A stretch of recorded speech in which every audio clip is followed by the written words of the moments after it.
Hello, good afternoon to everyone. બાળકો, આપણે last લેક્ચરમાં આની માત્રાવાળા શબ્દ ચિત્ર સાથે લખ્યા હતા, બરાબર? અને એ પૂરું થઈ ગયા પછી આપણે નાના ઈની માત્રા શીખવાની ચાલુ કરી દીધી હતી. તો હવે નાના ઈની માત્રા એટલે કે રસ્વ ઈની માત્રા આપણે દરેક વ્યંજનમાં લગાડીને એનું ઉચ્ચારણ કેવી રીતે થાય એ શીખ્યા હતા. ફરીથી આપણે એનું ઉચ્ચારણ એકવાર કરી લઈશું, પછી આપણે આગળ તેના વિશેના શબ્દો લખીશું.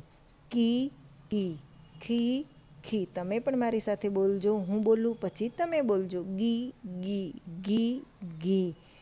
ચી ચી, છી છી, જી જી, ઝી ઝી.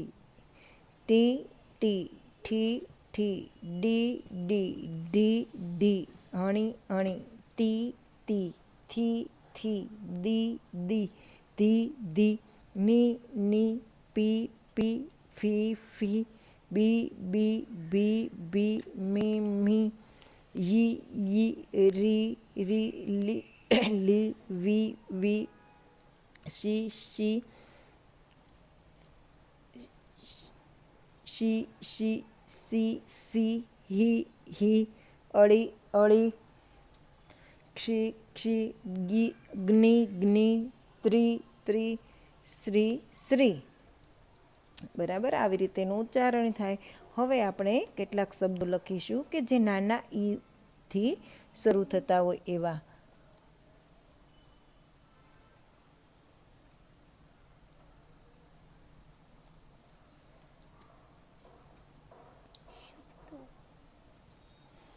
ઈસ બોલો, ઈસ. અત્યારે તમે ખાલી રીડિંગ જ કરજો, હું જે લખું છું એ, અને પછી તમે લખી શકો છો. ઈરાદો,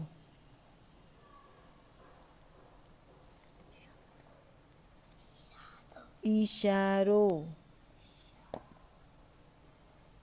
પાખડું મોટું કરવાનું નથી, નહીં તો મોટો ઈ બની જાય. આપણે બે લાઈનની વચ્ચે જ ઈ રાખવાનો છે, એ આપણો નાનો ઈ છે. ઈરા, ઈશારો. ઈલાજ,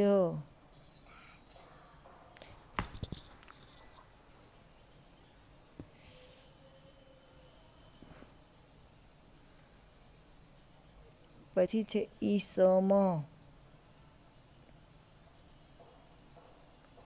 પછી છે ઈમામ, પછી છે ઈયળ. બરાબર, આવા ઘણા બધા શબ્દ આપણે જોયા ઈ ઉપરથી શરૂ થતા. અને હવે આવા નાના ઈની માત્રાવાળા શબ્દો પણ આપણે જોડે જોડે જ લખી લઈશું અને રીડ પણ કરીશું. તો દીન, બોલો દીન. Ticket, ticket. Minute, minute.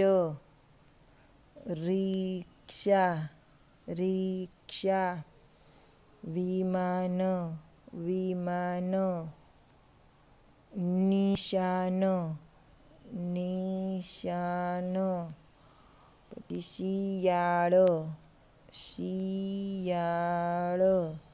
પછી વિજય, વિજય. પછી ચિત્ર, ચિત્ર. પછી સવિતા, સવિતા.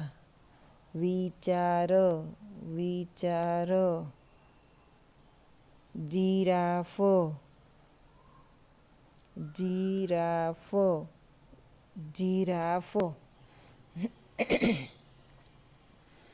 બરાબર, આ બધા રસ્વ ઈની માત્રાવાળા શબ્દો છે, અને રસ્વ ઈથી શરૂ થતા પણ શબ્દો ઘણા બધા આમાં લખેલા છે. તો હવે આ શબ્દોનું રીડિંગ તમારે વારંવાર કરવાનું છે, એટલે તમને રસ્વ ઈની માત્રાનું જ્ઞાન થઈ જશે અને યાદ રહી જશે કે જ્યાં જ્યાં રસ્વ ઈની માત્રા લગાડેલી હોય એવા શબ્દોને, એવા અક્ષરને આપણે કેવી રીતે ઉચ્ચારણ કરવું, કેવી રીતે વાંચન કરવું. અને આ શબ્દો તમે વારંવાર વાંચશો અને લખશો તો તમને એ પણ યાદ રહી જશે કે કયા શબ્દમાં હ્રસ્વ ઈની માત્રા આવે છે અને કયા શબ્દમાં દીર્ઘ ઈની માત્રા આવે છે. જુઓ, દાખલા તરીકે તમે આ વિમાન શબ્દ જ્યાં જ્યાં લખો ત્યાં તમને યાદ આવી જ જાય કે વિમાનના વીમાં હ્રસ્વ ઈની માત્રા આવશે, કારણ કે તમે વારંવાર રીડ પણ કર્યો છે અને ઘણીવાર લખ્યો પણ હશે. એટલે તો તમે જેટલું રાઇટિંગ વધારે કરશો એટલું જ તમને આ શબ્દ વાંચનમાં મજા આવશે અને યાદ રહી જશે. તો હવે આપણે કેટલા દિવસથી તો આપણે દાદાનો ડંગોરો તો સાંભળ્યો જ નથી. આપણે એ દાદાનો ડંગોરો સાંભળીએ અને આ સાથે જ આપણો આ લેક્ચર આજે સમાપ્ત કરીએ. આવજો.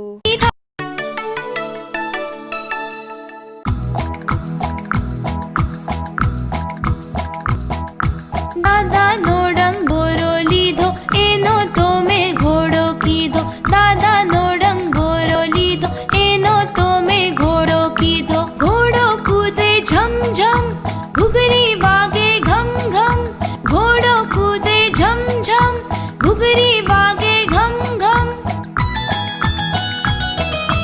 દાદાનો ડંગોરો લીધો એનો તો મેં ઘોડો કીધો. દાદાનો ડંગોરો લીધો એનો તો મેં ઘોડો કીધો.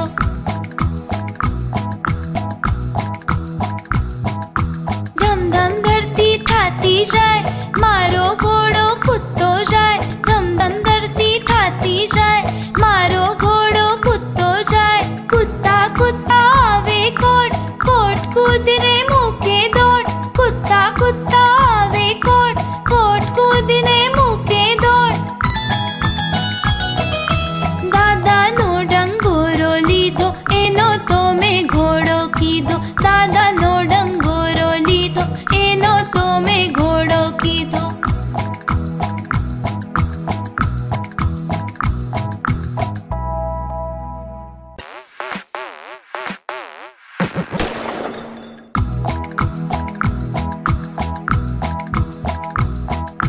દાદાનો ડંગોરો લીધો એનો તો મેં ઘોડો કીધો.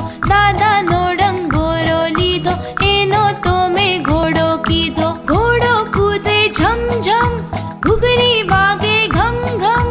ઘોડો કૂદે ઝમ ઝમ, ઘૂઘરી વાગે ઘમ ઘમ. દાદાનો ડંગોરો લીધો એનો તો મેં ઘોડો કીધો. દાદાનો ડંગોરો લીધો એનો તો મેં ઘોડો કીધો.